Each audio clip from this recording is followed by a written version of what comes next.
기대해 나에게 주신 하루를 때론 피곤하고 일어나기 싫고 널 깨우는 알람 소리에 짜증도 나겠지만 안녕하세요. 오늘도 푸른 말씀 김호영 강도사입니다. 주무시지 않고 나를 지키셨네. 오늘을 나에게 주셨네. 새 말씀 안에 주가 주신 사랑과 은혜와 능력. 오늘 우리가 나눌 말씀은 사무엘상 1장 10절에서 11절까지 말씀입니다. 사무엘상 1장 10절에서 11절 우리 같이 읽겠습니다. 한나가 마음이 괴로워서 여호와께 기도하고 통곡하며 서원하여 이르되 만군의 여호와여 만일 주의 여종의 고통을 돌아보시고 나를 기억하사 주의 여종을 잊지 아니하시고 주의 여종에게 아들을 주시면 내가 그의 평생에 그를 여호와께 드리고 삭도를 그의 머리에 대지 아니하겠나이다. 아멘. 좋은 아침입니다. 이번 주부터는 우리가 사무엘상 말씀으로 들어가서 이제 읽겠는데요.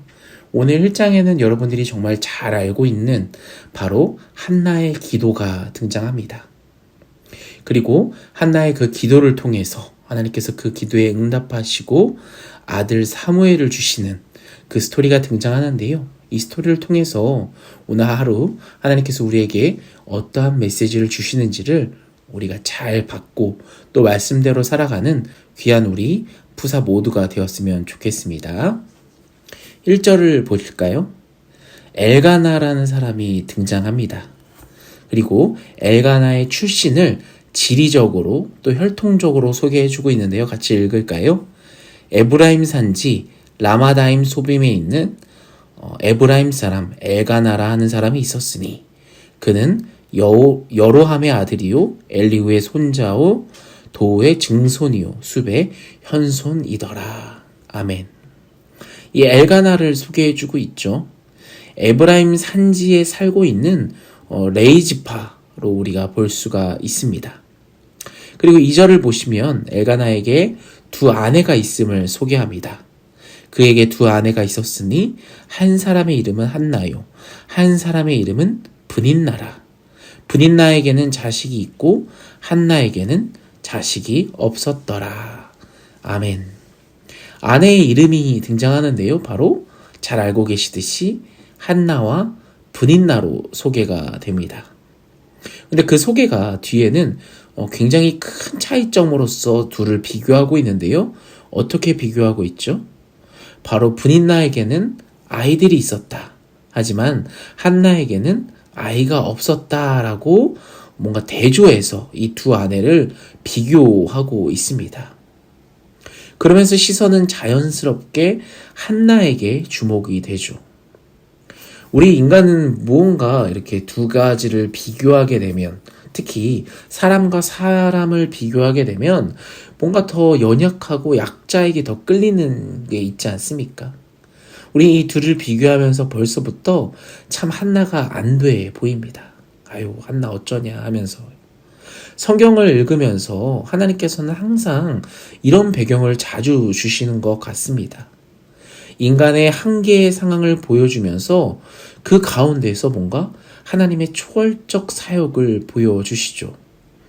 우리 창세기부터만 해도 아이를 가지지 못하는 여인들이 정말 많이 등장하지 않습니까? 첫 번째, 사라 기억하시죠? 아이를 가지지 못하는 사라에게서 약속의 아들 이삭을 주시고요.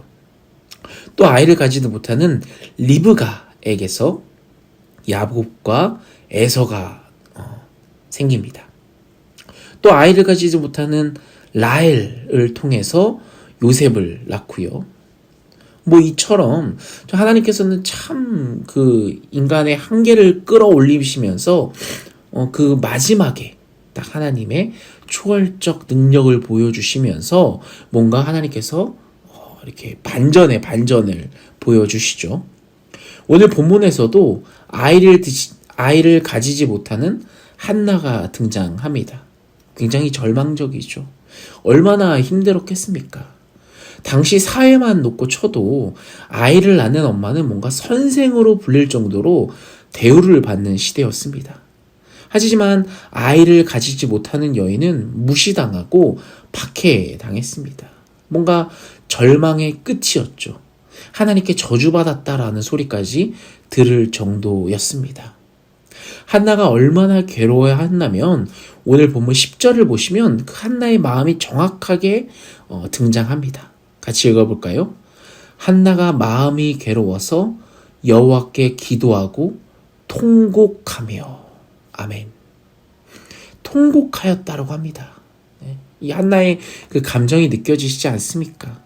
어떻게 통곡하였냐? 11절입니다.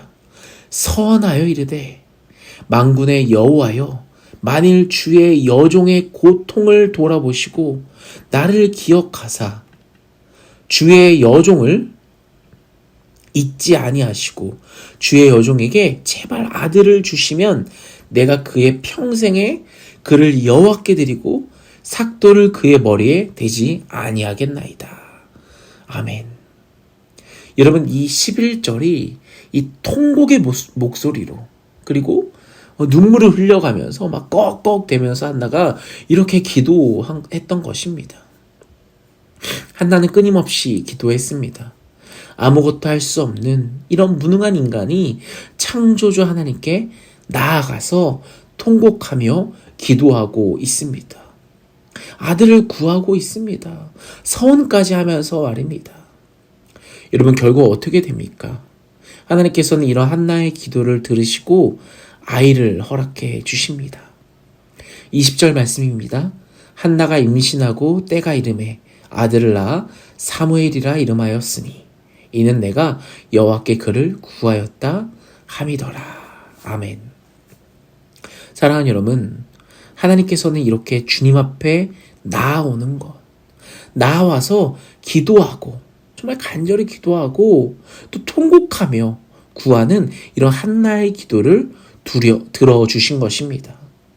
이 절망에 빠진 한나를 희망의 한나로 바꿔주신 것이죠.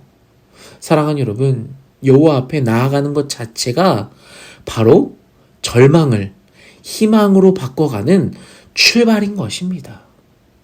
우리도 우리의 힘으로 어떻게 할 수 없는 일에 처할 때가 있죠. 그럴 때마다 우리가 절망에 빠지고 이런 절망스러운 상황을 주신 하나님을 원망합니다. 하지만 여러분, 우리는 좌절하면 안 됩니다.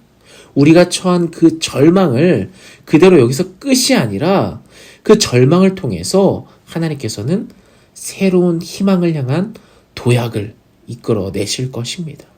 누구를 통해서요? 그쵸.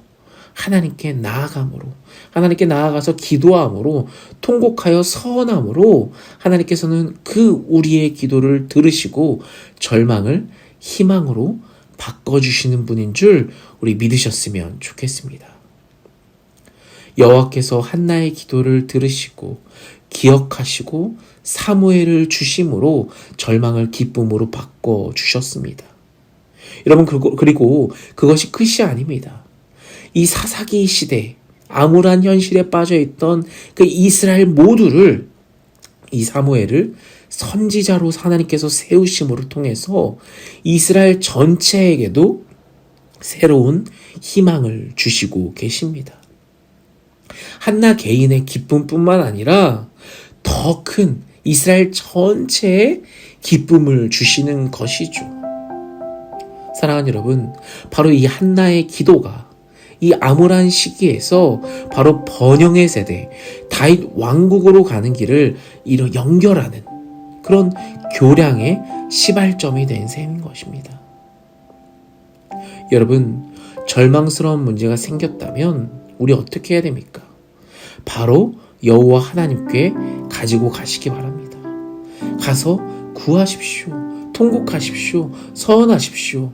한나는 자신의 절망을 가지고 또 자신에게 생겨나는 그 분노를 가지고 이 분인나와 싸우거나 논쟁하지 않았습니다. 한나는 자신의 모든 문제를 다 여호와 하나님 앞에 가져와서 쏟아 놓습니다. 그 이유가 무엇이었겠습니까? 바로 여호와 하나님만이 오직 이 문제를 해결할 수 있는 분이심을 믿었기 때문입니다. 사랑하는 여러분, 우리도 이 사실을 믿는 저와 여러분이 되었으면 좋겠습니다. 우리의 삶의 주권자 되신 하나님을 의지하며 그 주권을 인정하며 겸손히 그 앞에서 행하는 자에게 하나님께서 은혜를 베푸심을 믿는 저와 여러분 되기를 간절히 소원합니다. 우리 같이 기도할까요? 오늘 하루를 살아가면서 이 사실, 우리의 삶의 주권자 되시고 그 주권을 인정하고 겸손하게 우리의 그 절망에 빠진 그 나의 힘든 것들, 아픈 것들, 잘 풀리지 않는 것들, 걱정스러운 것들, 또 간절한 그 기도를 하나님 앞에 가지고 가서 하나님 앞에 모든 걸 다 풀어놓으시면 우리의 기도를 그냥 두시지 않고 우리의 절망을 희망으로 바꿔주신다.